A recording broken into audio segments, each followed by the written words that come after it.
نحمده ونستعينه ونستغفره ونعوذ بالله من شرور أنفسنا ومن سيئات أعمالنا من يهده الله فلا مضل له ومن يضلل فلا هادي له وأشهد أن لا إله إلا الله وحده لا شريك له وأشهد أن محمدا عبده ورسوله يا أيها الناس اتقوا ربكم الذي خلقكم من نفس واحدة وخلق منها زوجها وبث منهما رجالا كثيرا ونساء واتقوا الله الذي تساءلون به والأرحام إن الله كان عليكم رقيبا يا أيها الذين آمنوا اتقوا الله حق تقاته ولا تموتن إلا وأنتم مسلمون يا أيها الذين آمنوا اتقوا الله وقولوا قولا سديدا يصلح لكم أعمالكم ويغفر لكم ذنوبكم ومن يطع الله ورسوله فقد فاز فوزا عظيما أما بعد فإن أصدق الحديث كتاب الله وخير الهدي هدي محمد صلى الله عليه وسلم وشر الأمور محدثاتها وكل محدثة بدعة وكل بدعة ضلالة وكل ضلالة في النار أيها الناس اتقوا الله فإن الله عز وجل أمرنا أن نتقيه সম্মানিত মুসল্লিয়ান ইকরাম, আমরা আমাকে নিজেকে এবং আমি আপনাদেরকে আল্লাহ তাকওয়া অবলম্বন করে অনুরোধ জানাচ্ছি। যেই তাকওয়া অবলম্বন করলে আমরা আল্লাহর জান্নাত পেয়ে ধন্য হব, যেই তাকওয়া অবলম্বন করে দুনিয়াতে আমরা আল্লাহর প্রিয় পাত্র হতে পারবো, যেই তাকওয়া অবলম্বন করলে আমরা আমাদেরকে আল্লাহ তাআলা যাবতীয় বিপদ আপদ থেকে উদ্ধার করবেন। আল্লাহ তাআলা কোরআনে কারীমে ঘোষণা করেছেন, ওয়ামান ইয়াত্তাকিল্লাহ ইয়াজআল লাহু মাখরাজা ওয়া ইয়ারযুকহু মিন হাইসু লা ইয়াহতাসিব। সম্মানিত মুসলিয়ান ইকরাম, আজকে আমরা একটি বিষয় নিয়ে আলোচনা করব, যে বিষয়টি নিয়ে সাবধান করা অনেক নফল নামাজ থেকে উত্তম। ইমাম আহমদ ইবনে হাম্বল রাহিমাহুল্লাহ তিনি বলেছেন যে বেদাতীদেরকে রদ করা অনেক নফল নামাজ পড়া থেকে উত্তম। বরং বেদাতীদের রদ করা এটা ফরজ কাজ। এটা না করলে যে কোনো সময় আপনি বিপদে পড়ে যেতে পারেন। কবি বলেছেন, আরাফতু শাররা লা লিশাররি ওয়ালাকিন লিতাওয়াক্কিহি, আমি খারাপ জেনেছি খারাপ করার জন্য নয়, খারাপ থেকে বাঁচার জন্য। বর্তমান সময়ে আবেগে তাড়িত হয়ে অনেক মানুষ এমন সব কাজ করে বসে তাদের সেই পরিণতি পরবর্তীতে খারাপের দিকে যায়। অনেক সময় আমরা জানি না আমাদের ভালো বা মন্দ কোথায় আছে। কোরআন এবং সুন্নাতে আমাদেরকে এই অবস্থায় ওলামায়ে দ্বীনের কাছে যেতে বলা হয়েছে, অথচ আমরা নিজেরা অনেক কিছু সিদ্ধান্ত নিয়ে বসে আছি, নিজেরাই অনেক কিছু সিদ্ধান্ত নিয়ে বসে থাকি। এই জন্য আমাদেরকে জানতে হবে আমাদের শত্রু কারা, আমাদের মিত্র কারা। শত্রু মিত্র যদি না জানি, যে কোনো সময় আপনি শত্রুর কাতারে আপনাকে দেখা যাবে যে আপনি শত্রুর কাতারে আছেন, অথচ আপনি না বুঝে সেই কাতারে ঢুকে পড়েছেন। সম্মানিত মুসলিয়ান ইকরাম, উম্মতে মুসলিমা প্রথম যুগ থেকে যে অবস্থা ছিল সে অবস্থা প্রথম যারা পরিবর্তন করেছে তারা হচ্ছে প্রথমে খারেজিরা, তারপর হচ্ছে শিয়ারা। খারেজি শিয়া একটার পরিপূরক। খারেজিরা বের হওয়ার পরে শিয়ারা বের হয়েছে। শিয়াদের উদ্দেশ্য কি? শিয়াদের উদ্দেশ্য হলো, শিয়া অর্থই হলো একটি গোষ্ঠী দ্বন্দ্ব তৈরি করা। শিয়া অর্থে হচ্ছে দল বের করা, মুসলিমদের মধ্যে দলাদলি তৈরি করা। কোরআন এবং সুন্নায় কোথাও শিয়া হওয়া বা দল তৈরি করাকে অনুমোদন করা হয়নি। সব জায়গাতেই নিষেধ করা হয়েছে। মুসলিমদেরকে একসাথে থাকতে বলা হয়েছে। যখনই কেউ শিয়া হবে তখনই দুই ভাগ হয়ে যাবে, কারণ নিঃসন্দেহে আহলুস সুন্নাহ আগে থেকে ছিল। শিয়ারা তৈরি কোত্থেকে আসলো? শিয়ারা পরবর্তীতে হয়েছে। মুসলিম মিল্লাতকে দুই ভাগে ভাগ করে দিয়েছে। প্রথমে করেছে খারেজিরা, কিন্তু আলী ইবনে আবি তালেব রাদিয়াল্লাহু আনহু তাদেরকে দমন করেছিলেন। পরবর্তীতে এর সাথে যুক্ত হয়েছে উম্মতে মুসলিমাকে তার অনুসারীরা বিশেষ মর্যাদা দাবি করে শিয়া হয়ে গেছে। এ হচ্ছে মুসলিমদের ইতিহাস। আমাদের জানা থাকতে হবে যে মুহাম্মদুর রাসূলুল্লাহ সাল্লাল্লাহু আলাইহি সাল্লাম, আবু বকর, ওমর, ওসমান, এই তিন যুগে কোনো মুসলিমদের বিভেদ ছিল না, ভাগাভাগি ছিল না, আলাদা কোনো দল ছিল না, আলাদা কোনো গোষ্ঠী ছিল না। সবাই মুসলিমরা এক রকম ছিল। তারা উম্মাতুল মুসলিমা বলা যা বলা হতো সেটা ছিল। তাদের মধ্যে ভাগাভাগির কোনো চিহ্ন ছিল না। আলী ইবনে আবি তালিব রাদিয়াল্লাহু আনহু তিনি যখন খলিফা হলেন এবং সেই সময়ে তার সাহায্যকারী নাম দিয়ে কিছু মানুষ তার পক্ষ নিতে আরম্ভ করলো। তারা কিন্তু প্রথম দিন থেকেই তারা আমানতের সাথে কাজগুলি করেনি। এরাই হচ্ছে শিয়া। এই শিয়া গোষ্ঠী নিয়ে আমরা ইনশাআল্লাহ আলোচনা করব। এই শিয়ারা, এদের আকীদা বিশ্বাস কি সেটা আলোচনা না করলে সেটা অপ্রাসঙ্গিক থেকে যাবে। এই জন্য আগে বিশ্বাসটা আলোচনা করে যায় তাদের কি আকীদা বিশ্বাস। তাদের 1 নম্বর আকীদা বিশ্বাস হচ্ছে আল্লাহ সম্পর্কে, যে আল্লাহ তাআলা আগে একটা জিনিস জানতেন, পরে আরেকটা জিনিস জানেন। নাউজুবিল্লাহ। অর্থাৎ বাদা বলে এটাকে, যে বাদা আল্লাহ তাআলা আগে তার কাছে প্রকাশ হয়নি, পরে প্রকাশ পেয়েছে। আকীদাতুল বাদা এটা তাদের একেবারে মনের ভিতরে গঠিত আছে।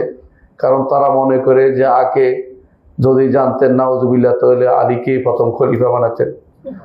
এই জাতীয় আকীদা বিশ্বাস এখনকার যারা খারেজি, এখনকার যারা রাফিদি, ইরানীদের কথা আমরা বলছি, শুধুমাত্র আগের শিয়াদের কথা বলছি না। এই আকীদা বিশ্বাস তারা রাখে। এটা হচ্ছে তারা আল্লাহর ব্যাপারে আকীদা রাখে। তারা আল্লাহর কোরআন সম্পর্কে বিশ্বাস রাখে। এই কোরআন সেই কোরআন নয় যে কোরআন মুহাম্মদ সাল্লাল্লাহু আলাইহি ওয়াসাল্লাম নাজিল হয়েছে। তাদের গ্রন্থে লেখা আছে স্পষ্ট, আপনারা দেখতে পাবেন, একেবারে নস সহ আপনাকে দেখাতে পারবো আমি একটা একটা করে বই। তার বিশাল গ্রন্থ লিখেছে, এত বড় গ্রন্থ লিখেছে, নাম দিয়েছে ফাসুল খিতাব ফি তাহরিফে রব্বে কিতাব রব্বিল আরবাব। আল্লাহ তাআলার কিতাব যে তাহরিফ বিকৃত হয়ে গেছে এর উপরে সে বই লিখছে। নাউজুবিল্লাহ। আমাদের কোরআনকে তারা মুহাম্মদুর রাসূলুল্লাহ সাল্লাল্লাহু আলাইহি ওয়াসাল্লাম নাজিল করা কোরআন মনে করে না। তাদের কাছে মুসহাফে ফাতেমা আছে আলাদা, নাম বানিয়েছে মুসহাফে ফাতেমা। নাউজুবিল্লাহ। অথচ মুসহাফে ফাতেমাতে কোনো কোরআন নেই, কোনো মুসহাফ নেই। যেই মুসহাফ সাহাবায়ে কেরামের উপর দিয়ে এসেছে, তাদের হাত দিয়ে এসেছে, লেখা হয়েছে, রাসূল লিখিয়ে নিয়েছেন, সেটাই আমাদের কাছে আছে। এতে কোনো বিকৃতির কোনো সম্ভাবনা নেই। আল্লাহ তাআলা হেফাজতের দায়িত্ব নিয়েছেন। তিনি বলেছেন, ইন্না নাহনু নাযালনা যিকরা ওয়া ইন্না লাহু লাহাফিজুন। এই জিকির আমরা নাজিল করেছি, জিকির হেফাজতে আমাদের দায়িত্ব আমরা নিয়েছি। আল্লাহ তাআলা দায়িত্ব নিয়েছেন, এই জন্য তিনি এটাকে হেফাজত করেছেন। এই জন্য তাদের এই দাবি সম্পূর্ণ মিথ্যা। দ্বিতীয়, তারা মুহাম্মদুর রাসূলুল্লাহ সাল্লাল্লাহু আলাইহি ওয়াসাল্লাম তার হাদিসকে একটাও মানে না। একটা হাদিস যেটা আমাদের কিতাব সমূহ আছে, বুখারী, মুসলিম, আবু দাউদ, তিরমিজি, নাসাই, ইবনে মাজাহ সহ যে সমস্ত আমাদের হাদিসের কিতাব আছে, একটা হাদিসও তারা মানে না। কেন মানে না? আমাদের হাদিসগুলো সাহাবায়ে কেরামের দিয়া বর্ণিত হয়েছে, আর তারা সাহাবায়ে কেরামকে কাফের বলে। নাউজুবিল্লাহ। হাতে গোনা 3-4 জন ছাড়া সর্বোচ্চ কেউ 10 জনের কথা বলে, এর বাইরে সবাইকে তারা কাফের বলে। এই জাতীয় লোকদেরকে আপনি বন্ধু আপনার বানাচ্ছেন, আমার কিছু বলার নেই। কাকে আপনি আপনার পথ প্রদর্শক বানাচ্ছেন আপনি দেখে নেবেন। ওমা ইয়াজআলুল গুরাবা লাহু দালিলান ইয়াদুল্লুহু আলা জিয়াফিল কিলাবি। কেউ যদি কাককে তার পথ প্রদর্শক বানায়, কাক তাকে অবশ্যই ময়লার বাগানে নিয়ে যাবে, কোনো সন্দেহ নেই।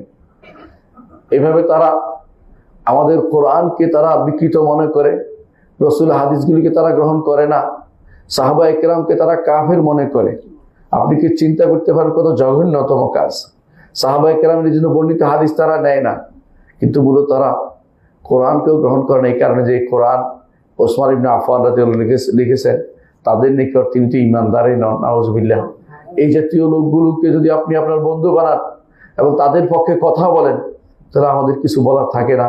আপনাকে জানতে হবে কার কথা আপনি বলছেন, কাদের পক্ষে আপনি ওকালতি করছেন। সম্মানিত মুসলিয়ানে কেরাম, তাছাড়া তারা আরো বিশ্বাস করে যে তাদের ইমামরা সব গায়েব জানে এবং তাদের ইমামরা যা ইচ্ছে তা করতে পারে। আমি যা বলছি প্রত্যেকটি কথা ওদের একটার কথা থেকে বলছি, মানিয়ে কোনো কথা বলছি না। তাদের কিতাবের নাম আছে কুলাইনির কাফি। কাফি একটা কিতাবের নাম, সবচেয়ে আমাদের বুখারীর মতো তাদের কাছে সম্মানিত এটা, আল কাফি লিল কুলাইনি। কুলাইনি তার কাফিতে বলছেন বাব আল আইম্মাতু ইয়ালামুনাল গায়ব, অধ্যায় ইমামরা গায়েব জানে। এরপর অধ্যায় ইমামরা আগামী দিন কি হবে তা জানে। অধ্যায় ইমামরা সন্তান দিতে পারে। অধ্যায় ইমামরা এটা জানে। ইমামদের কথাই সবকিছু তাদের কাছে। মানে ইমাম বলতে তারা বুঝাচ্ছে কাদেরকে? ইমাম বলতে তারা বুঝাচ্ছে 12 ইমামকে। যদিও 12 নাম নাই, 11 জন ইমাম আছে তাদের। এই 11 জনকে তারা তাদের ইমাম মনে করে। এই 11 জন শুরু হয়েছে আলী ইবনে আবি তালিব রাদিয়াল্লাহু আনহু থেকে। এরা কেউ কিন্তু শাসক ছিলেন না, একমাত্র আলী ইবনে আবি তালিব এবং হাসান ইবনে আলী, এই দুজনেই শুধু শাসক ছিলেন। তারা ইমামত নামে আলাদা একটা পোস্ট তৈরি করেছে, যেটা খেলাফতের বাইরে আরেকটা জিনিস তারা তৈরি করেছে। এই জিনিসটা তারা তৈরি করেছে 12 সংখ্যা ঠিক রাখার জন্য। কারণ মুহাম্মদ রাসূলুল্লাহ সাল্লাল্লাহু আলাইহি ওয়াসাল্লাম বলেছেন, আমার উম্মতের মধ্যে যতক্ষণ 12 জন খলিফা হবে ততক্ষণ এই উম্মত শক্তিশালী হবে। তখন তারা দেখেছে যে 12 জন যদি নিতে হয় তখন এই খলিফা তো শুধুমাত্র আহলুস সুন্নাত ওয়াল জামাতের মধ্যে সীমাবদ্ধ হয়ে যায়। তখন তারা নিজেদের মধ্যে 12 একটা আলাদা সংখ্যা তৈরি করেছে। এই জন্য তারা বলা হয় 12 ইমামি ফেরকা। বর্তমানে যারা ইরানের ক্ষমতাসীন তারা 12 ইমামি ফেরকা, তাদেরকে বলা হয় রাফিদি এবং 12 ইমামি। এরা এই নীতি অনুসরণ করে চলে। তাদের নিকট আমাদের আহলুস সুন্নাত ওয়াল জামাতের খলিফাগণ কেউ খলিফা নন, শুধুমাত্র আলী ব্যতীত এবং হাসান ব্যতীত, আর অন্যদেরকে তারা খলিফা মানতে রাজি নন। এ হচ্ছে শিয়াদের কিছু কাহিনী যেটা তারা করে থাকে। শিয়াদের আরেকটি আকীদা হচ্ছে যে তারা উম্মাহাতুল মুমিনিন, আমাদের মায়েদের সম্পর্কে সবচেয়ে নিকৃষ্টতম বাক্য বলে, যেগুলো আমরা মুখে উচ্চারণ করতে পারবো না।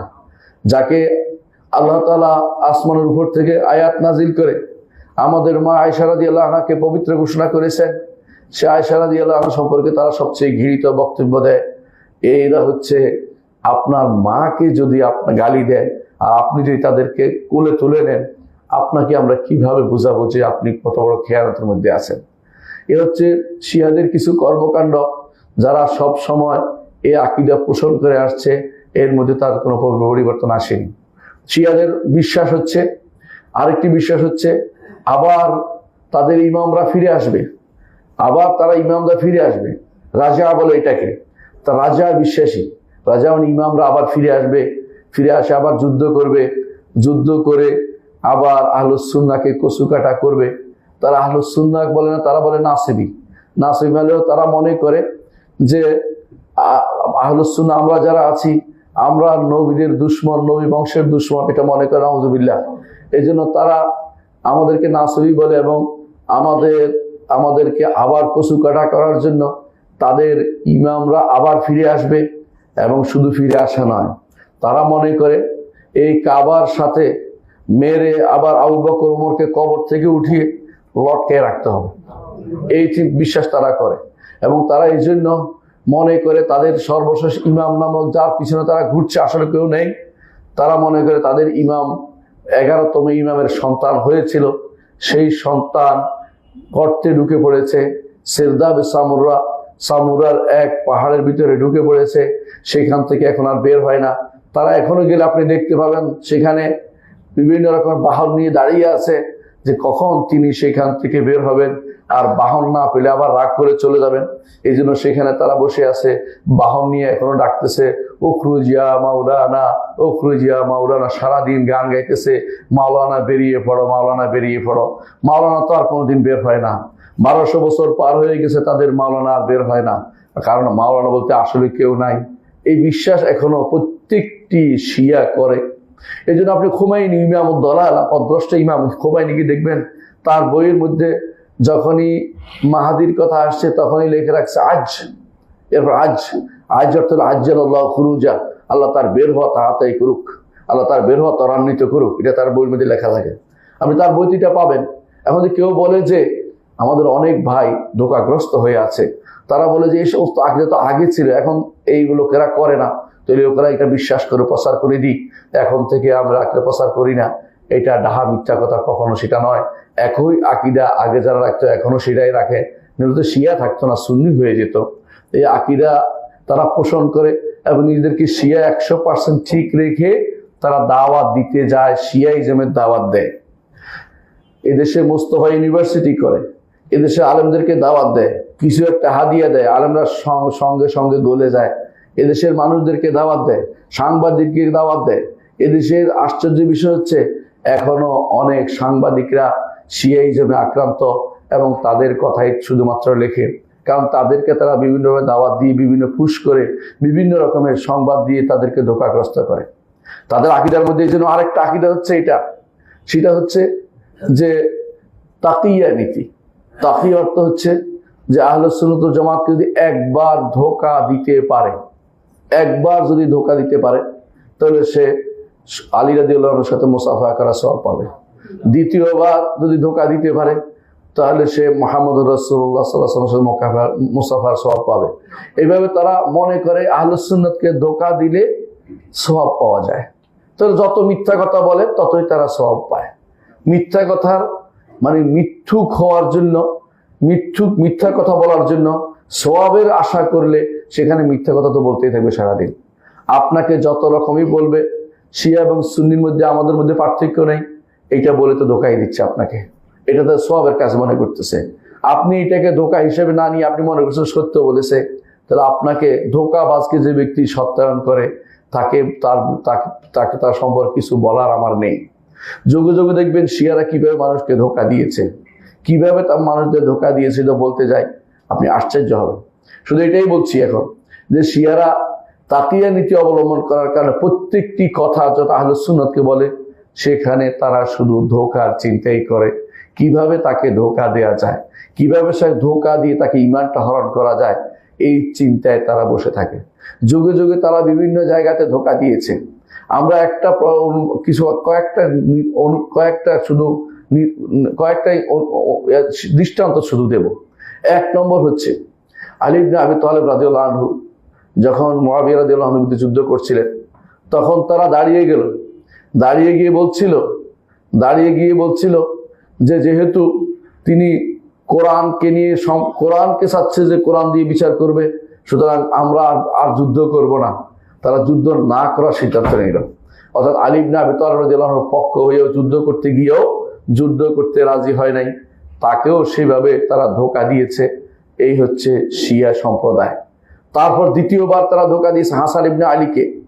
হাসান ইবনে আলী রাদিয়াল্লাহু আনহু যখন তিনি খলিফা হলেন আলী ইবনে আবি তালেব রাদিয়াল্লাহু আনহুর মৃত্যুর পরে, তখন তারা তাকে সহযোগিতার সম্পূর্ণ কথা ব্যক্ত করলো যে আমরা তাকে সহযোগিতা করব, আমরা তাকে সাহায্য করব। কিন্তু দেখা গেল তারা তাকে সাহায্য করেনি, বরং এমন তাকে কিছু প্রশ্ন করলো, যখন তিনি প্রশ্নগুলোর উত্তর ভিন্ন রকম দিলেন যেগুলি তাদের মনোভূত হয় নাই, তারা তার সমস্ত মালামাল লুট করে নিয়ে গেল। লুট করে নিয়ে যাওয়ার পরে যখন তিনি বললেন তোমরা আমাকে তো এভাবে লুট করতে পারো না, তারা তাকে আঘাত করলো এক একজন। তখন তিনি বললেন, তিনি বুঝলেন যে এরা আসলে ফিতনাবাজ, এদের সাথে থাকা যাবে না। তখন তিনি মুআবিয়া রাদিয়াল্লাহু আনহুর সাথে তখন মীমাংসায় গেলেন যে ঠিক আছে আপনি খেলাফত পরিচালনা করুন। তারপর তার হাতে খেলাফত দিয়ে দিলেন। এটা তিনি কেন করলেন? কারণ শিয়ারা খেয়ানত করেছে, শিয়ারা তার সাথে দলের লোকেরাই তার সাথে খেয়ানত করেছে। এই জন্য খেয়ানত এদের ঐতিহাসিক চরিত্র হচ্ছে তারা খেয়ানত করে। দ্বিতীয় খেয়ানত তারা করেছে হুসাইন ইবনে আলী রাদিয়াল্লাহু আনহু, ইমাম হুসাইন রাদিয়াল্লাহু আনহু। এই মাসে ওনারা জানেন যে এই মাসে তিনি মারা গেছেন। এই মাসে যাকে শহীদ করে দেওয়া হয়েছে আপনারা জানেন। তো তিনি হুসাইন ইবনে আলী রাদিয়াল্লাহু আনহু তিনি তো মদিনায় ছিলেন। মদিনায় তারা চিঠির পর চিঠি লিখলো যে আপনি আসেন, আপনাকে আমরা সাহায্য করব। আমরা এত এত চিঠি লিখছে প্রত্যেকে। তখনকার দিনে তো আর টেলিফোন ছিল না বা অন্য কোনো মাধ্যম ছিল না। চিঠি লিখে প্রত্যেক গোত্র থেকে ব্যক্তি হতে শুরু সবাই চিঠি লিখলো। তিনি মনে করলেন যে আমি যাওয়াই বাকি, গেলেই বুঝি আমি খলিফা হয়ে যাব, গেলেই বুঝি আমার শাসক হয়ে যাবে, এরা বুঝি আমার সব সাহায্য করবে। তিনিও বেরিয়ে আসলেন। বেরিয়ে আসার পরে যখন ওবায়দুল্লাহ বিন জিয়াদ ইরাকের ধমক দিল ওদেরকে, ওরা সব কাবু হয়ে গেল। ওরা আবার তার বিরুদ্ধে দাঁড়িয়ে গেল। তাকে সাহায্য করতে তারা আসেনি। তিনি কারবালা প্রান্তরে বিজন মরুভূমিতে একা একই তার পরিবার নিয়ে যুদ্ধ করলেন। সে অসম যুদ্ধে তিনি শহীদ হলেন, আল্লাহর রাস্তায় তিনি মারা গেলেন। এর কারণ কি? এর কারণ হচ্ছে শিয়াদের খেয়ানত। শিয়ারা তাকে ডেকে এনে এই মরুভূমিতে মারার ব্যবস্থা করেছে। ইতিহাস সাক্ষ্য দেয় তারা খেয়ানতকারী। তাদের অবস্থা দেখে পরবর্তীতে আর তার বংশধর আলী রাদিয়াল্লাহু আনহু বংশধরদের মধ্যে, হুসাইনের বংশধরদের মধ্যে কেউ তাদেরকে আর বিশ্বাস করতো না, কিন্তু তারা তার চারপাশে ঘুরঘুর করতো। কারণ তারা ভালো করে জানতো যে যদি উম্মতে মুসলিমার ফিতনা তৈরি করতেই হয় তাহলে রসুলের বংশের মহব্বত দেখাতে হবে, রসুলের বংশের প্রতি ভালোবাসা দেখাতে হবে, তার আশেপাশে গুরু করতে হবে এবং মিথ্যা কথা তারা বানাতো। আপনারা জানেন যে তাদের নেতা ছিল আব্দুল্লাহ ইবনে সাবাল ইহুদি। একদিন সে একটা ফিতনা নিয়ে প্রথমে খারেজি ছিল, ওসমান রাদিয়াল্লাহু আনহুর বিরুদ্ধে বের হয়েছে। যখন দেখে যে ওসমান রাদিয়াল্লাহু আনহুর ফিতনা কমে গেছে, তখন আলী রাদিয়াল্লাহু আনহুর ঐকান্তিক তার পক্ষ নিতে সে ইহুদি ছিল, সে কপটভাবে ইসলাম গ্রহণ করেছে। এখন এসে বলতেছে একদিন আলী ইবনে আবি তালিব রাদিয়াল্লাহু আনহুকে আনতা, তিনি বলছে তুমি মানে কি? বলে তুমি সেই, বলে আমি মানে সেই, মানে তুমি আল্লাহ। নাউযুবিল্লাহ। আলী ইবনে আবি তালিব রাদিয়াল্লাহু আনহু তখন বললেন যে কুম্বরকে ডাকেন, কুম্বর এদেরকে ডাকা, সবকে আগুনে পুরায়, শয়তানি করতেছে এরা ইচ্ছা করে উম্মতে মুসলিমার ফিতনা তৈরি করতেছে। তখন আব্দুল্লাহ ইবনে আব্বাস রাদিয়াল্লাহু আনহু তিনি উপস্থিত ছিলেন না। তিনি পরবর্তী বললেন যে আমি যদি সেখানে থাকতাম তাদেরকে হত্যা করতাম, কিন্তু আগুনে দিতাম না। তিনি যখন আগুনে দিচ্ছেন তখন তারা বলে উঠলো যে আগুনে তো তাকেই দেয়া হয়, আগুন তো শুধু আল্লাহ শাস্তি দেয়, আপনি যে আল্লাহ, আরো বেশি প্রমাণিত হয়ে গেল।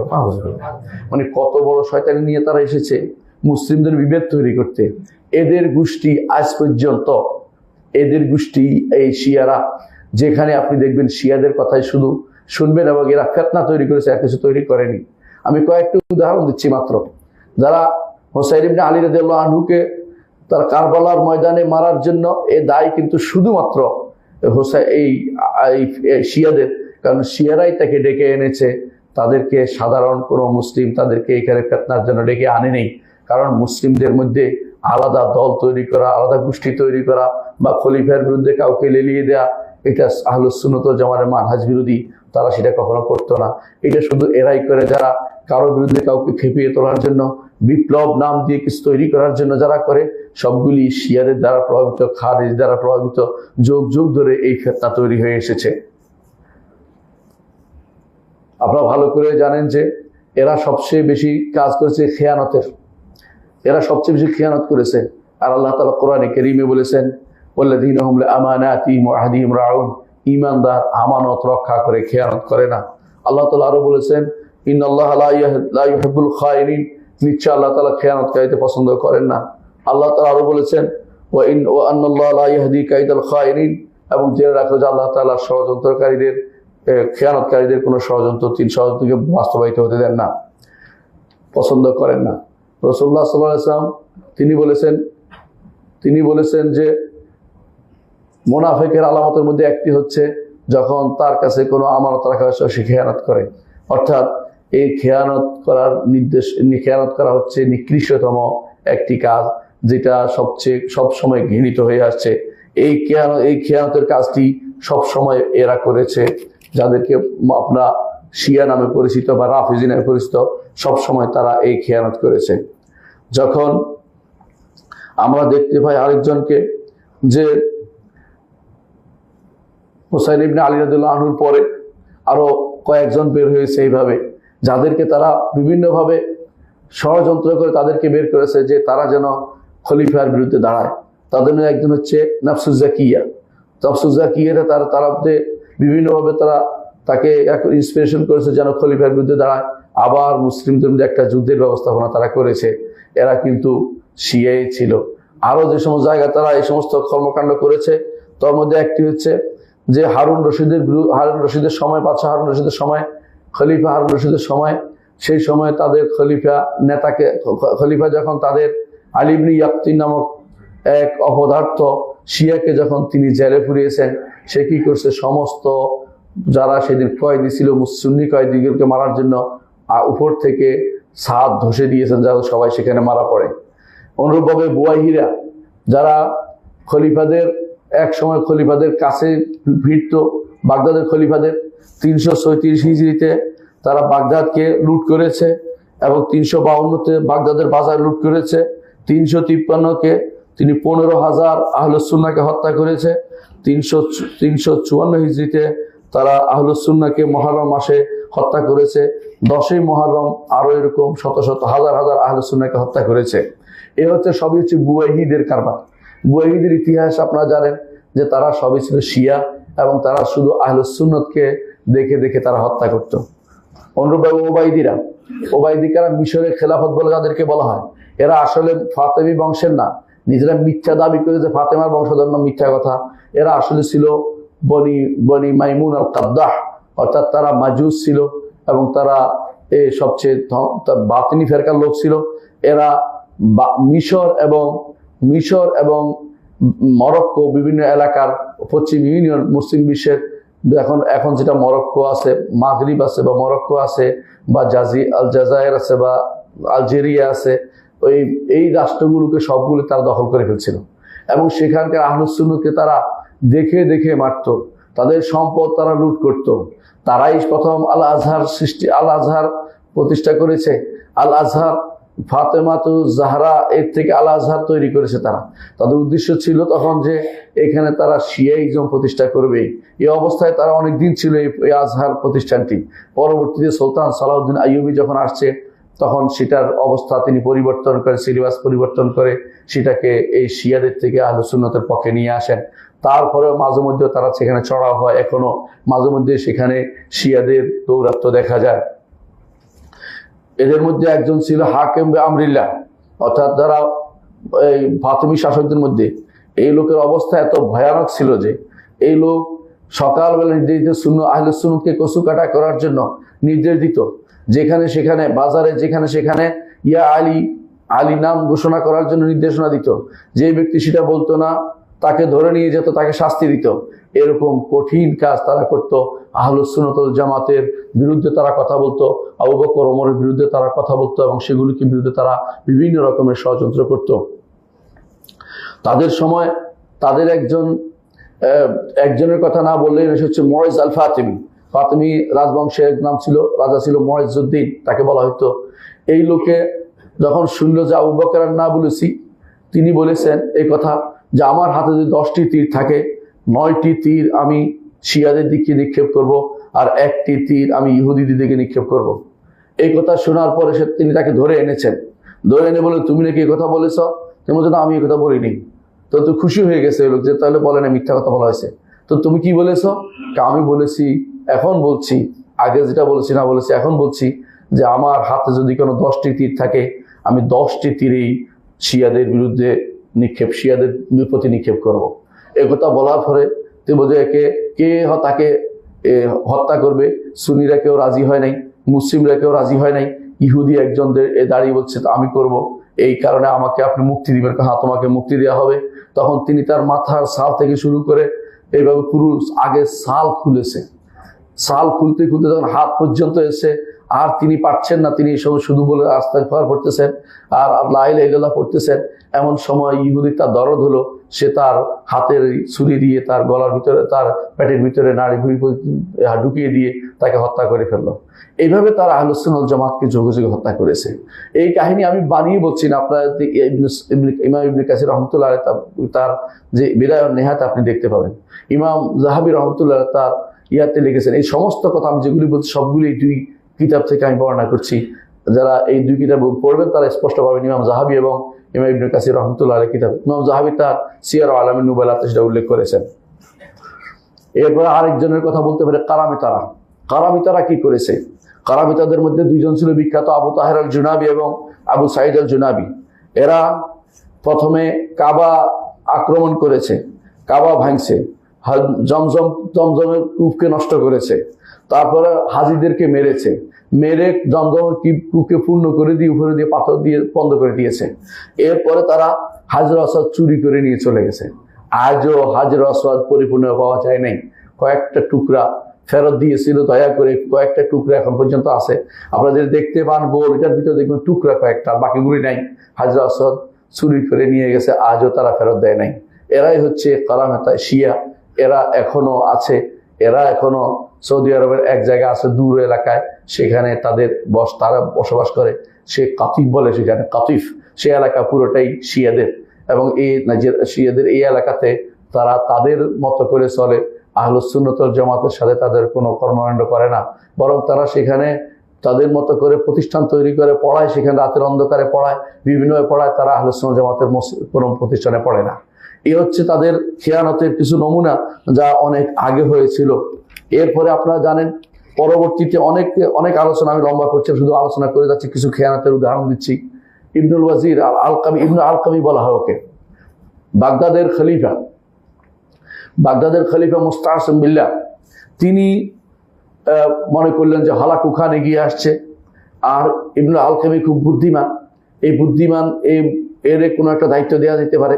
তিনি তাকে প্রধানমন্ত্রী দায়িত্ব দিলেন, প্রধানমন্ত্রী বানালেন। এই লোক কি করলো, হলাকু খানের কাছে বাগদাদ বিক্রি করে দিল, কারণ বাগদাদের মানুষ তো আহলুস সুন্নাহ, এই জন্য সে বিক্রি করে দিল। এমনকি সে খলিফাতুল মুসলিমিনকে পর্যন্ত বিক্রি করে দিল। সে সেখানে নিয়ে গেল, খলিফাতুল মুসলিম বলে, আপনি তো সরাসরি গেলে অসুবিধা হবে, সরাসরি গেলে আপনাকে পথে মেরে ফেলবে, আপনি বস্তার ভিতরে ঢুকুন, আপনাকে বস্তার ভিতর দিয়ে আমি টেনে নিয়ে যাব, মুখ খোলা রাখবো, ওখানে গেলে আমি হঠাৎ করে খোলাকুর সামনে আপনাকে দাঁড় করা দেব। এইভাবে সে তাকে বস্তার ভিতরে ঢুকিয়ে তার কাছে নিয়ে যায়। সেখানে গিয়ে তাকে যখন খোলা হলো, তিনি বলে আবার বস্তায় প্রবেশ করাও, তিনি খোলাকু তখন তাকে পা দিয়ে পিষে মেরে ফেলছে। খলিফাতুল মুসলিমিনকে এভাবে ধ্বংস করেছে। সেদিন তাকে ধ্বংস করার পরে হোলাকু বাগদাদ সম্পূর্ণরূপে তার বাহিনীর জন্য, হালাকু খান তার বাহিনীর জন্য উন্মুক্ত করে দিল। সেই দিন ইমাম ইবনে কাসির রহমতুল্লাহ আলাইহি বলেন, সেই দিন 1,00,000 বা 18,000, 1,18,000 লোক মেরে ফেলছে, 1,18,000 লোককে মেরেছে। তারপর অন্য বর্ণনায় আসছে না 2 লাখ লোককে মেরেছিল ওই দিন। এমনকি বাগদাদের যে সমস্ত জ্ঞান গরিমার লাইব্রেরি ছিল সেগুলি ধ্বংস করেছে, সেগুলিকে নদীতে ফেলে দিয়েছে। নদীর পানির সেদিন রং পরিবর্তন হয়ে গেছে, কারণ আপনারা জানেন তখনকার লেখা হতো কলমের কালি দিয়ে, এই জন্য যখনই নদীতে সেই বইগুলি ফেলে দেওয়া হয়েছে তখন নদীর পানি সম্পূর্ণ পরিবর্তন হয়ে গেছে। বহুদিন পর্যন্ত যখন তারা শুনতে পেল যে বাগদাদের নিচে কিছু মানুষ মারা বাকি রয়ে গেছে, হোলাকু খান তখন বাঁধ ভেঙে দিল নদীর। সেই বাঁধ ভেঙে দেওয়ার কারণে সমস্ত পানি এসে সেই ভিতরে সবকিছু সব যেটা ভিতরে লুকিয়েছিল মাটির নিচে, তাদেরকে সবগুলিকে হত্যা করে ফেললো। এর অর্থ হলো বাগদাদকে পরিপূর্ণ তছনছ করে দিয়েছে। এবং এর পিছনে ছিল ইবনুল আলকামি, এই শিই যে ওয়াজির ছিল তথাকথিত হোলাকুর মন্ত্রী, ইবনে তাইমিয়া রহমতুল্লাহ আলাইহির জন্য তাকে বলেন সে তো আসলে খলিফার ওজির ছিল না, সে তো ওজিরুল হোলাকুর ওজির হিসেবে কাজ করেছে, খলিফার মন্ত্রিত্ব নিয়ে কাজ করে নাই, হোলাকুর ওজির নিয়ে কাজ করেছে। অনুরূপভাবে এটা তো শুধু বাগদাদে হয়েছে। যখন এরপরে তারা খোলাকু যখন সে শামে সিরিয়াতে ঢুকতে চেষ্টা করলো, সেখানেও তার জন্য আর এক চমক অপেক্ষা করছে। শিয়ারা তখন তার জন্য তারা তাদের নগরের দরজা খুলে দিল, আর সেখানেও সে শত শত হাজার হাজার লোককে সে হত্যা করলো। এভাবে হলফ যখন ছিল আলেপ্পো, সেখানে যখন ঢুকলো সেখানেও তারা হত্যার কর্মকাণ্ড পরিচালনা করেছে।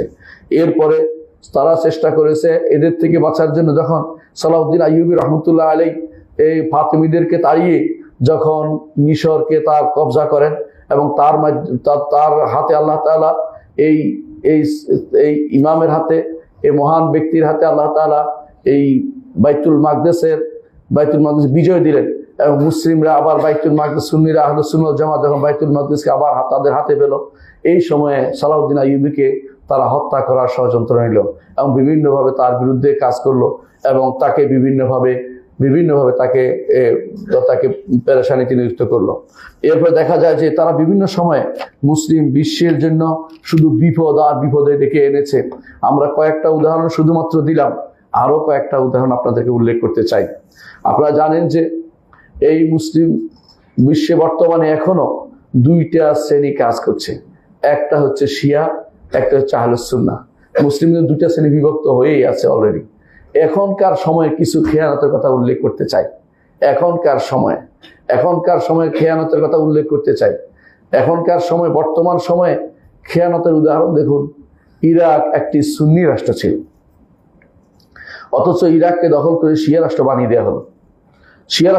এখন শিয়া রাষ্ট্র ইরাক একটা রাষ্ট্র দখল করে ফেলছে, আর আপনার গায়ে কোনো সামান্যতম আছর লাগে না। আপনি খুব মজায় আছেন যে এখন ইরাককে শিয়া রাষ্ট্র বানিয়ে দিয়েছে। কি হয়েছে আপনাকে কিভাবে আমি বুঝাবো?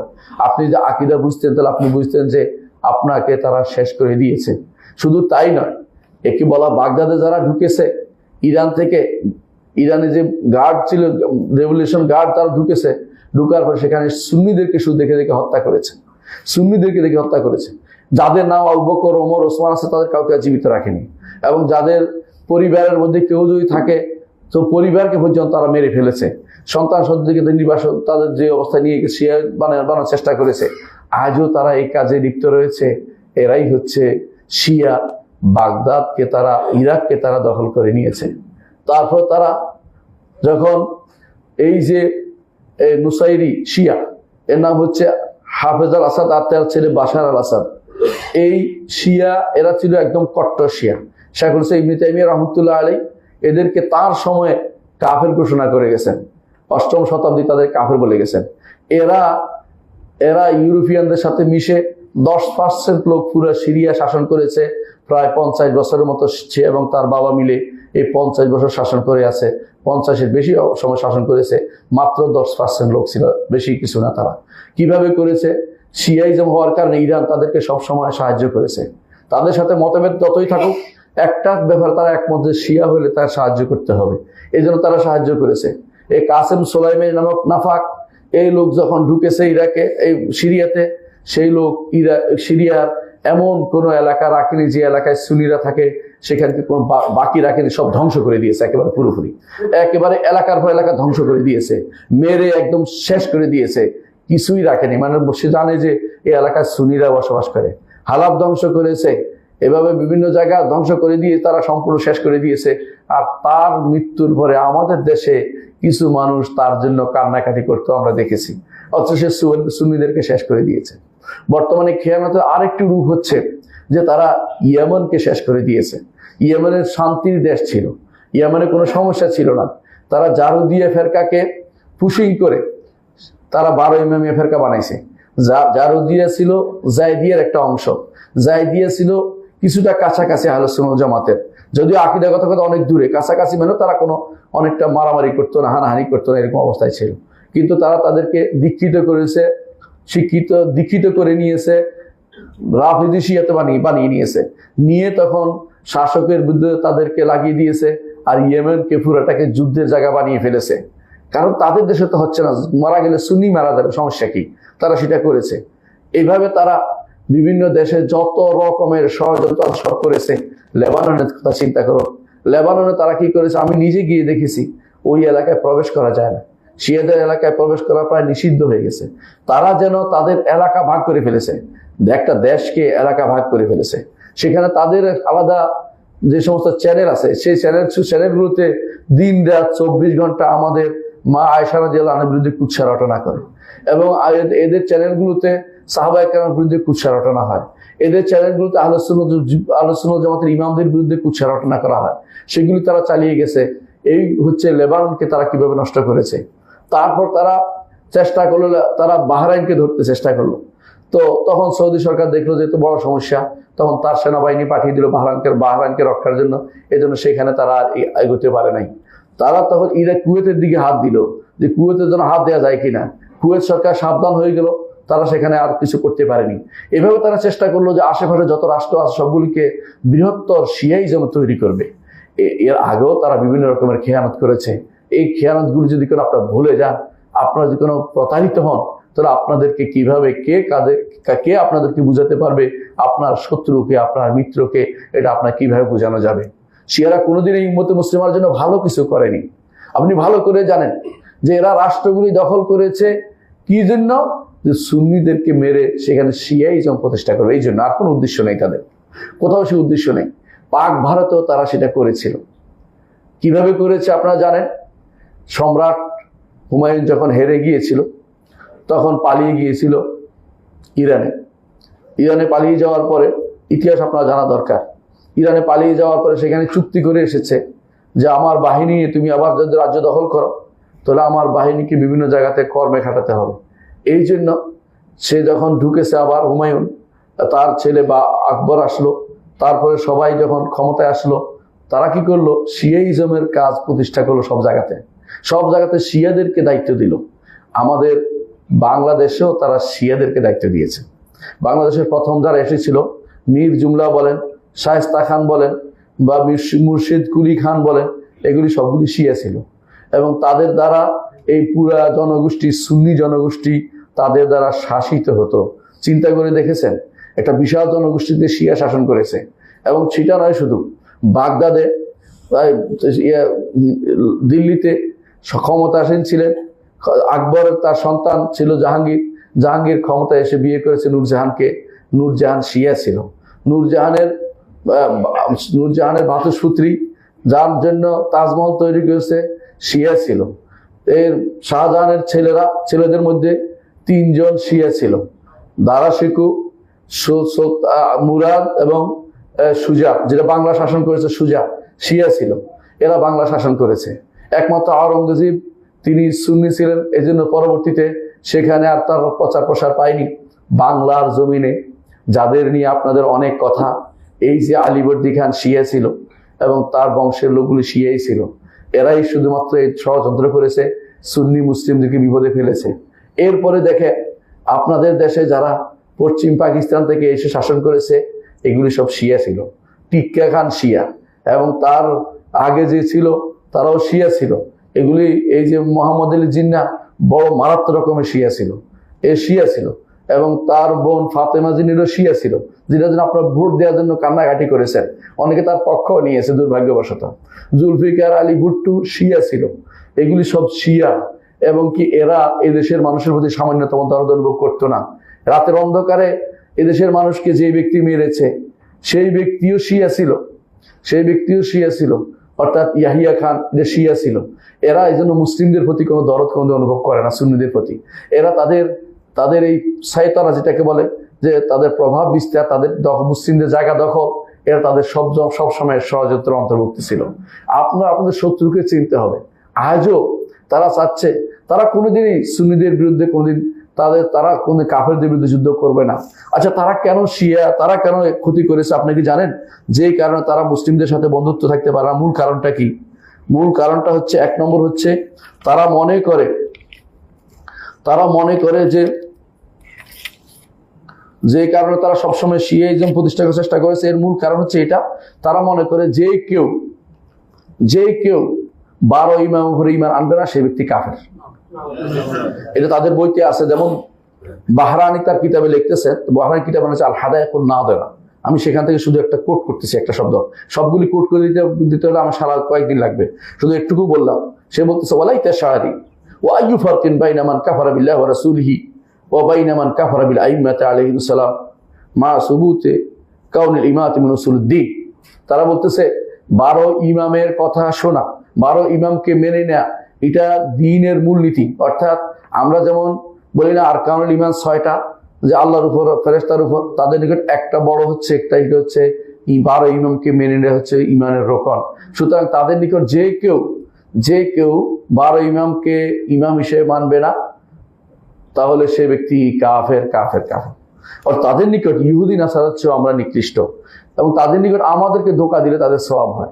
সেই জায়গাতে আপনি তাদেরকে বন্ধু বলে ডেকে আনছেন, বন্ধু বলে কোলে তুলে নিচ্ছেন, তার পক্ষ নিয়ে কথা বলছেন, আপনার কি একটু সামান্য বিবেক কাজ করে না?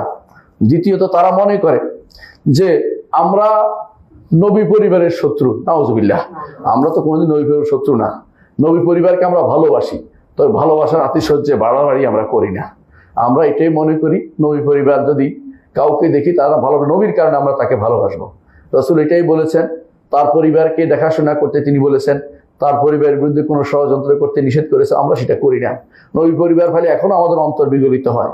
নবী পরিবারে কেউ যদি আলেম দেখি তাকে আমরা ভালোবাসি। নবী পরিবারের মধ্যে কিন্তু যারা 12 ইমামের অনুসরণ করে, এদের মধ্যে যখন ইয়ার পরে জাফর সাদেকের পরে আর কোনো আলেম আসে নাই। অর্থাৎ যারা 12 ইমাম অনুসরণ করে, প্রথম 3-4 জনের পরে, 5 জনের পরে আর কেউ আলেম আসে নাই। প্রত্যেকেই সাধারণ মানুষ ছিল, তাদেরকে আলেম ছিল না, তাদের উল্লেখযোগ্য কোনো কাজও ছিল না। জাফর সাদেকের পরে যারা আসছে তারা কোনো আলেম ছিলেন না। তারপরেও তাদের নবীর পরিবার হওয়ার কারণে তাদেরকে আমরা মন থেকে ভালোবাসি। নবী আলেম না থাকলেও মানুষ একটা ভালোবাসা পায় ইমানের কারণে, সেটা আমরা অবশ্যই করি। নবী পরিবার হওয়ার কারণে আরেকটা ভালোবাসা তাদের প্রতি থাকে। কিন্তু শরিয়া বিরোধী হলে তাদেরকে তো ভালোবাসা যাবে না। শরিয়া বিরোধী কেউ যদি কোনো নবী পরিবার হয়েও যদি অন্যায় করে অন্যায়কারী হিসেবে ধর্তব্য হবে। মুহাম্মদ রাসূলুল্লাহ সাল্লাল্লাহু আলাইহি ওয়াসাল্লাম এই জন্য বলেছেন, যদি ফাতেমা বিনতে মুহাম্মদ চুরি করতো আমি তার হাত কেটে দিতাম। এদের অর্থ হচ্ছে যে অন্যায়কারীকে প্রশ্রয় দেওয়া শরীয়ত অনুমোদিত না। নবী পরিবার বলেই ছাড় পেয়ে যাবে তা নয়। রাসূলুল্লাহ সাল্লাল্লাহু আলাইহি ওয়াসাল্লাম বলেছেন, মান বাত্তা বি আমালুহু লাম ইউসরা বিহি নাসাবুহু, যার আমল তাকে দূরে সরিয়ে দিবে, নসব তাকে কাছে টেনে নিবে না, নসব কাছে আনবে না, নসব তাকে, কারণ বংশের কারণে সে পার পেতে পারবে না, অন্যায়কারী অন্যায়ের শাস্তি তাকে পেতেই হবে। নবী পরিবারের লোকেরা নাম দিয়ে অনেকেই দাবি করছে, অনেকে কিন্তু মিথ্যা দাবি করছে।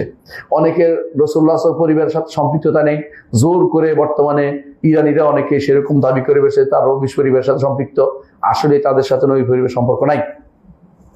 3 নম্বর যে কারণে তারা আহলুস সুন্নাতের যেমন শত্রুতা করে, খেয়ানত করে, সেটা কারণ হচ্ছে তারা মনে করে আহলুস সুন্নাতের সম্পদ, আহলুস সুন্নাতের সম্পদ এবং রক্ত, আহলুস সুন্নাতের সম্পদ এবং রক্ত এগুলি হালাল, অর্থাৎ এগুলি যা ইচ্ছা তা করা যাবে। নাউজুবিল্লাহ। তাদের এই বিশ্বাস তাদের গ্রন্থে লেখা আছে, এবং একটা দুইটা না, অনেকগুলো, আপনি পৃষ্ঠার পৃষ্ঠা তাদের গ্রন্থে লেখা পাবেন। এই জন্য তাদের গ্রন্থ তারা কাউকে দেয় না, লুকিয়ে রাখে। বর্তমান সময় এটা বেরিয়ে গেছে আলহামদুলিল্লাহ, ইন্টারনেটের কারণে অনেকের কাছে স্পষ্ট নস্য আছে। আপনাকে যদি আপনি আরবি পড়তে পারেন আপনি স্পষ্ট পাবেন, যদি এইটুকু চার্জ দেন খুঁজে পাবেন যে খেয়ানত শিয়া, আবরাল উসুর, আবরাত তারিখ, আপনি দেখতে পাবেন যে তাদের এই সমস্ত গ্রন্থ স্পষ্ট উল্লেখ আছে। এবং তারা মনে করে আহলুস সুন্নাতকে মারা কোনো গুনার কাজ নয়।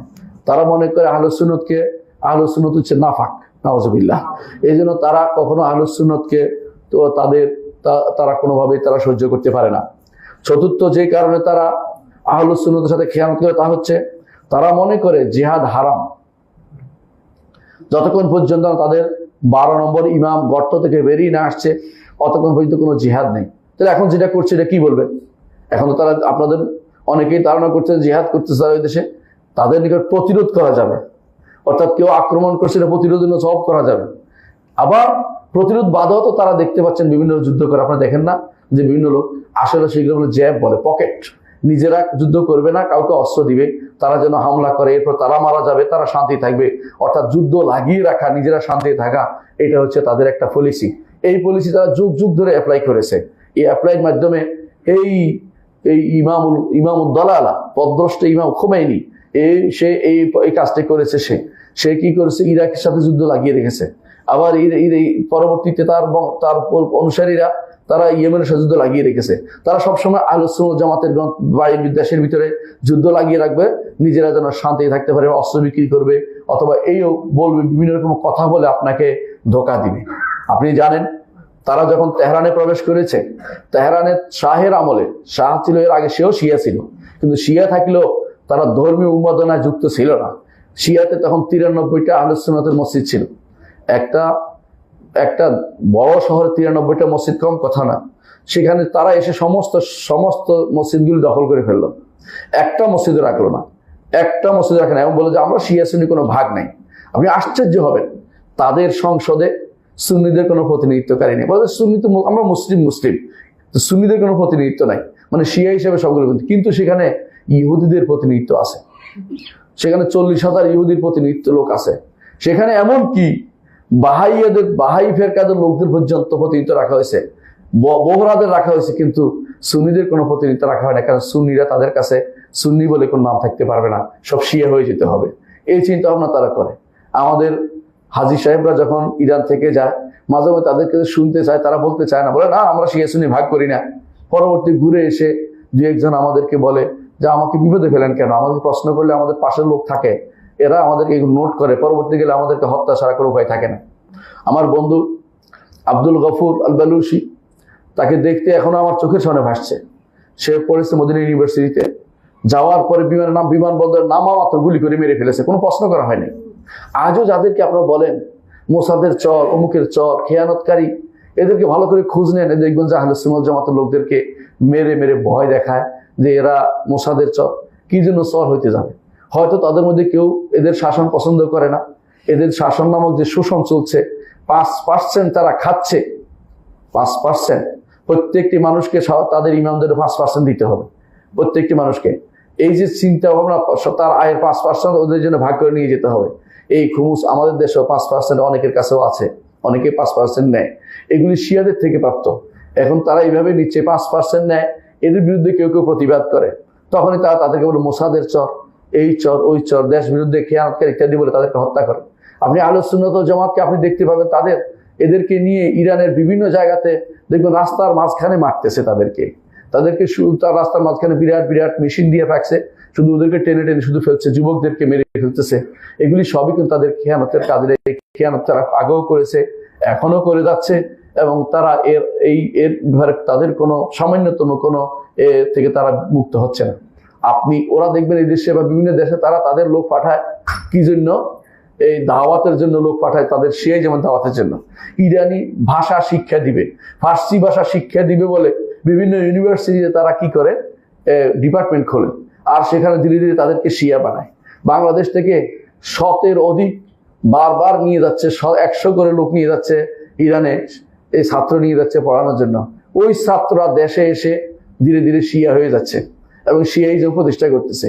ওখানে থেকে অনেকেই বিভিন্ন রেডিও তেহরানে চাকরি করেছে, অনেকে দেশে আসার পরে শিয়াইজম কাজ করছে, তারাও করছে, এখনো করছে। বাংলাদেশের বইতে ফার্সি ভাষায় তারা কবিতা রচনা করে দিচ্ছে, ফার্সি ইমাম, এমনকি তাদের লোকে মাঝে মধ্যে টক শোতে এসে বলে কোনো উত্তর যদি কোনো সুফিবাদের যদি কোনো দলিল না পাওয়া যায় মুসলিমদের গ্রন্থে, শিয়াদের গ্রন্থে কিন্তু অনেক দলিল আছে। আমি আশ্চর্য হয়েছি এবং পরে দেখেছি এই লোক তো রেডিও তেহরানে চাকরি করেছে, সেখান থেকে সেটা নিয়ে এসে আমার দেশে সেটা চালু করতে চেয়েছে। এরা কোনোদিনই সঠিক পথে আর ফিরে আসতে, আল্লাহ যদি না সঠিক ফিরে আসতে পারবে না, কারণ তারা প্রভাবিত হয়ে গেছে শিয়াইজম দ্বারা। এই শিয়াইজম তার প্রতিষ্ঠা করার জন্য তারা সবকিছু করে।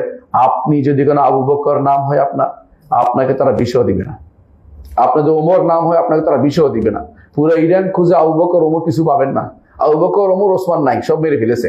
মানে এই নাম রাখা যাবে না, কারণ এটা হচ্ছে তাদের কাছে ঘৃণিত নাম। আপনি আশ্চর্য হবেন, তাদের বাথরুমে টাইলসের মধ্যে আবু বকর ওমর লিখে রাখে, ওসমান লিখে রাখে। আপনি একটা দুইটা ছবি না, আপনি দেখবেন হাজার হাজার ছবি বের করে পাবেন বর্তমানে ইয়ার যুগ, এটা বেরিয়ে গেছে, মানুষ কেউ না কেউ বের করে দিয়েছে, আপনি সেটা দেখতে পাবেন। এদের মধ্যে কেউ গরু একটা নিয়ে আসে, আর নাম দেয় আবু বকর, একটা না ওমর নাম দেয়, এটা পিটে মারে, উদ্দেশ্য হচ্ছে আবু বকর ওমরকে মারতেছে। আরে গরুর কি দোষ? এটা তো একটা প্রাণী, অবলা প্রাণী, তারা কেন মারতেছ? ওমরকে কেন নাম দিয়ে কেন তুমি ছাগল মারতেছ?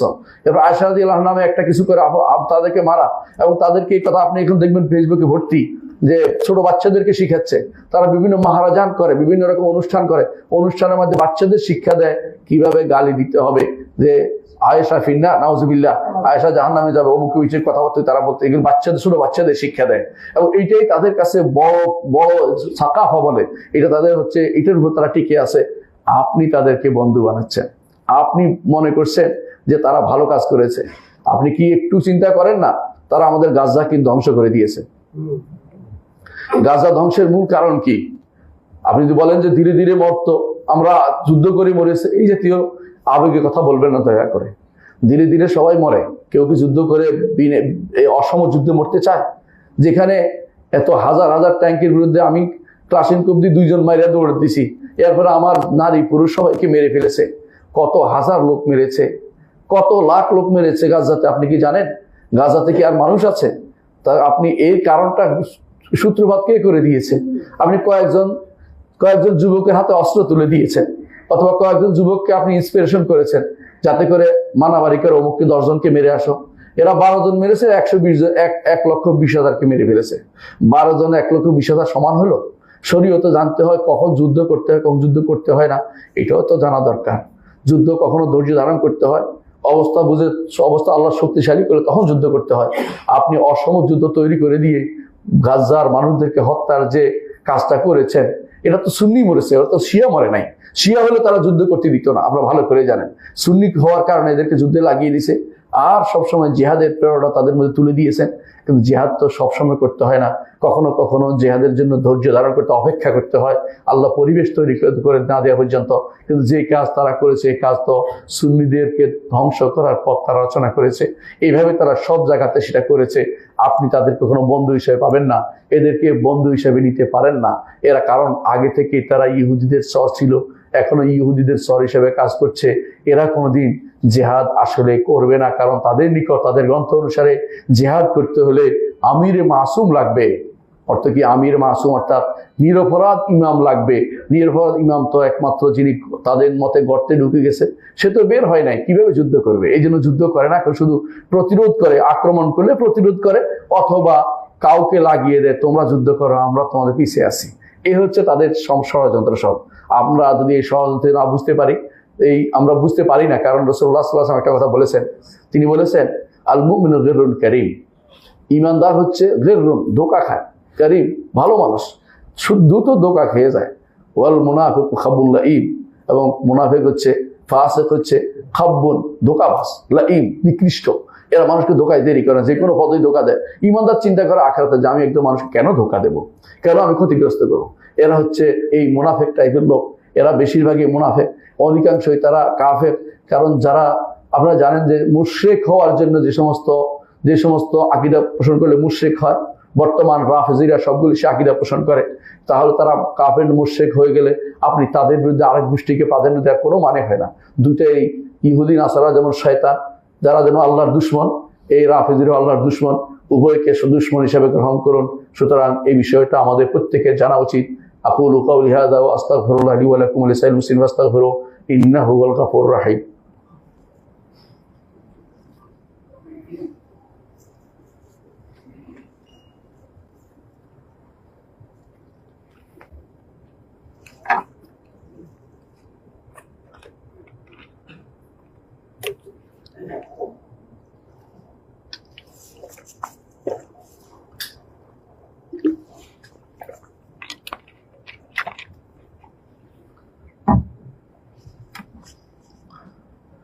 ইন্নাল হামদালিল্লাহ নাহমাদুহু ওয়া নাস্তাঈনুহু ওয়া নাস্তাগফিরুহু ওয়া নাউযু বিল্লাহি মিন শুরুরি আনফুসিনা ওয়া মিন সাইয়্যাতি আমালিনা মান ইয়াহদিহিল্লাহু ফালা মুদিল্লা লাহু ওয়া মান ইউদ্লিল ফালা হাদিয়া লাহু ওয়া আশহাদু আন লা ইলাহা ইল্লাল্লাহ ওয়াহদাহু লা শারীকা লাহু ওয়া আশহাদু আন্না মুহাম্মাদান আবদুহু ওয়া রাসূলুহু।